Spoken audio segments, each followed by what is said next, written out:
Guys, তোমাদের হয়তো মনে আছে আজ থেকে ঠিক 7 দিন আগে শুকনো মাটি আর কাদা মাটির ভিতরে আমি 2টা ডিমকে রেখেছিলাম। ফাইনালি সেই 7 দিন কমপ্লিট হয়েছে। চলো এবার ডিমগুলো বের করে দেখি আদৌ ভালো আছে কিনা। তার আগে তোমরা যদি মনে করো এই শুকনো মাটির ভিতরে থাকা ডিমটা 7 দিন ভালো থাকবে, তাহলে তোমরা সবাই ভিডিওতে লাইক করে দাও। যদি মনে করো কাদা মাটির ভিতরে থাকা ডিমটা 7 দিন ভালো থাকবে, তাহলে তোমরা সবাই মিলে চ্যানেলটা সাবস্ক্রাইব করে দাও। চলো প্রথমে শুকনো মাটির ভিতরে থাকা ডিমটাকে বের করা যাক।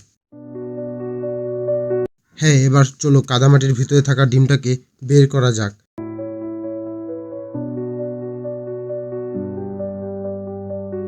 দেখো, এটা হচ্ছে কাদামাটির ভিতরে থাকা ডিম আর এটা হচ্ছে শুকনো মাটির ভিতরে থাকা ডিম। হ্যাঁ, প্রথমে শুকনো মাটির ভিতরে থাকা ডিমটাকে ভেঙে দেখি এটার কি অবস্থা হয়েছে। চলো এবার কাদামাটির ভিতরে যে ডিমটাকে রেখেছিলাম এটাকে ভেঙে দেখি এটা কোনো পরিবর্তন বা নষ্ট হয়েছে কিনা।